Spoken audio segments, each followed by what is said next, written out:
So it's the last weekend of sock week, and what do you think the chances are that I'm going to be able to finish these socks?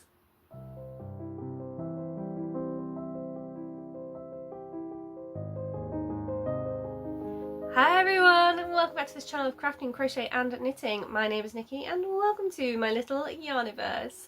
I have been having a pretty busy, hectic time of it recently, so I'm just coming to you today with a bit of a quick update on a few doodle related projects I've been working on. So let's jump into it. So the first thing I want to chat about is actually my whip at the moment. So I am recording this during the last weekend of Sock Week, and I actually spent a lot of Sock Week in Copenhagen. I have been recording footage there, so I will be bringing that to you as well at some point, but I was therefore casting on my socks whilst we were away, which is very exciting, and I have been meaning to make coffee related doodles for my husband, and I thought socks would be great. So helps if I hold them the right way around, doesn't it? And maybe not at the join. So yeah, here we go. Here are the coffee doodle socks. So they're ever so slightly different from the doodles in the decks themselves that had a little heart motif in there. I just thought that I would try and make something else going on in here, and it kind of looks a little bit like a coffee bean maybe.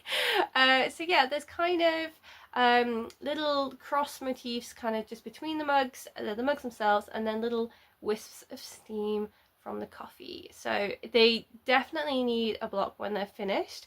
Is this the first time I've done colourwork socks? This might be the first time I've done colourwork socks. I hadn't even realised that. I've been doing colourwork for so long that I don't think I've ever done a colourwork sock. So there we go. This is the first colourwork sock. So I've got this contrast colour. I'm just using some scraps that I have left over, or actually like in the case of the brown, that was the main colour and I just hadn't thought about when I was going to use it. But from Lidl sock yarn as it came out a couple of years ago, I've made my husband a pair in this grey before, which he quite likes, so I have just utilised it again. And yeah, we had a very lengthy delay in the airport and a lot of time on our hands over the course of the last week, which meant that I did in fact manage to get pretty far down the second sock too. So I like to make my socks together, and I started these off by making them at the same time, and then I thought, okay, well, you know, if we're not careful, we're going to run out of time, so I should maybe focus on one sock over the other sock. And then we had our lengthy delay, and I spent a while sat there knitting, and I'm a faster knitter when I'm stressed. So before I knew it, I was like, okay, well, let's just see how far we can get with the second sock and whether we can make it. But now I'm a bit stuck because we only have this weekend left, and whilst I am on the feet, I have to do the feet and the toes. So I'm kind of thinking I need to prioritise one sock again, just so I can at least maybe get that one sock finished. So yeah, I mean, I've got a pretty free day in the sense that the things I'm doing are things that like I'm kind of watching or listening to, and I can knit in the background. So maybe there is a chance, and then I have all of tomorrow as well. So it's possible, maybe, but we'll have to see. And this has definitely inspired me. So not the yarn. The yarn is not very inspiring at all, and I sort of regret using this yarn combination for my husband. I think I could have picked some nicer looking yarn, but I have the colours that I have for doing colour work in a way that it pops. They are more my colours rather than his colours, and I'm kind of keeping them for socks that I had in mind for me at some point, but I hadn't formulated that plan yet. And as I was making these, I just had a thought of, I know exactly what motifs I'm going to use, and I've got the yarn for it, and I know what my base yarn is going to be, so I've kind of already got my next doodle socks in mind. I won't be doing them too soon because I have other projects to finish, but I have a plan, and a plan is a good place to start. So yeah, those are the coffee doodle socks I'm making for my husband. So I just balanced them over here somewhere. The second thing I have to show you is also doodle related, and I didn't fully enjoy working on this either. Again, I think just because of my yarn choice, but I was making it for a child, so I kind of went with easily washable yarn, and it's quite big and brightly coloured, and I think I would be happier with this if it was like more to my taste. But again, it's not about my taste, it was made for somebody. So this was made for a friend's child, and it is a dino cowl. Now, I did this differently from the instructions in the Doodle Decks. In the Doodle Decks, they give you a standard cowl and an infinity cowl, and the standard cowl kind of sits on the neck like this, so there's the opening. So the standard cowl goes around the neck, you start at the bottom, you do some ribbing, you work a few motifs, you do some more ribbing, and then it goes over the head like this, and it stands upright. The infinity cowl is actually meant to be done with a lot more motifs, and you go round and round and round, and then eventually it comes round the neck and comes back and you join it here, which, as you can see, is not what I've done, and then it goes sideways. Now, I did the stitch count that they said in there, and I guess I can see to an extent why this would work on an adult, but even on my neck, like, I'd have to fold my cowl over quite a bit to get it to go around. It's very, like, this is DK weight acrylic, so maybe it's just the yarn choice, but that's really, really bunched up. I don't know if that's how people like to wear their cowls, but I don't think I would. So what I've done instead is I did the 7 motifs that I planned to do for this cowl, and then I folded it in on itself, and then I joined it. So it stands upright. Obviously inside is facing downwards because they all go the same direction, but it does mean that if he ever decides that he doesn't want to see these dinosaurs anymore, then he can pull it out. I mean, I'm just going to flip it inside out for now. He could flip it inside out, or he could pull it around and pick a different combination. So here's the inside motifs. So I'm just not 100% happy. It seems like it's coming out on camera reasonably, but the pterodactyl, I just don't think I used the best yarn for that one.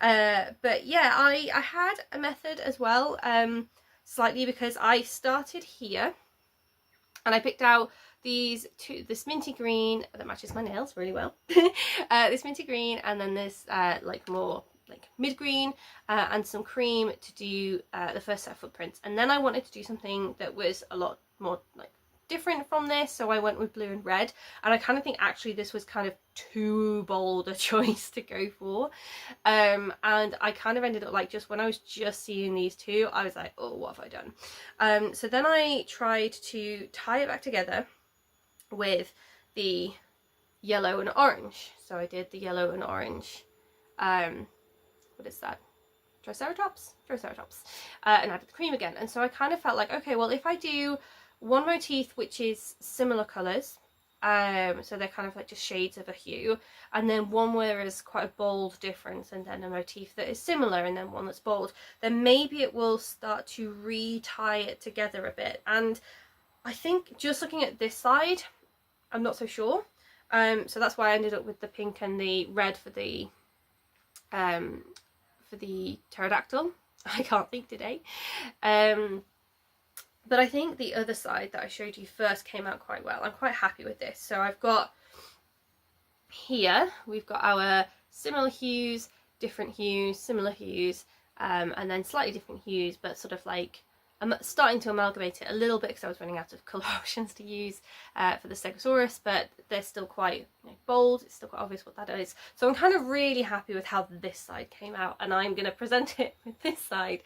But I will show him like how to turn it as well, so that he can. So like if he just picks a border like that and then pinches it and then pulls the other side, he'll be able to pull it out like that, and then he can reshape it into whatever size. And I'm kind of glad that I did it like this, because like this is already like really big on me. Like just hi. It's quite big on me, and he's only little, but it can be scrooched up, and you know, you can still see what some of them are. So hopefully this is kind of a better mechanic to have made for him because he's a child, so it should hopefully fit okay. And that is going to be really snug and warm with it being colour work and being 2-layered as well. So yes, good for a very chilly winter.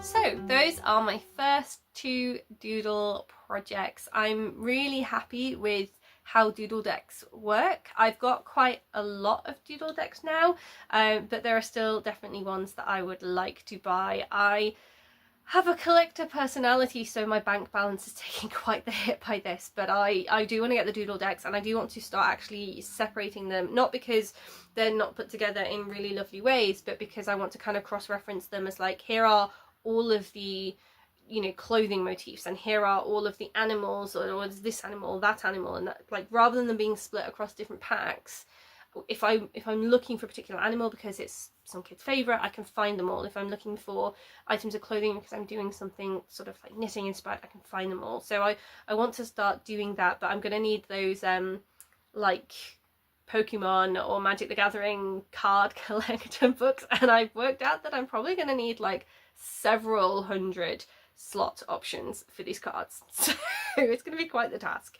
I've already got ideas for what some of my next projects are going to be, because I just have so many cards that are the perfect motifs for me, my husband, many people in my husband's family, people in my family, friends, kids of friends. Like, I've just got so much to work with and not enough time, and like potentially not the right yarn as well. So I need to also work out what I have, who I have the yarn for first, and start with them, and then I can, if I need to, buy more yarn for other people. But I need to work with what I've got for now.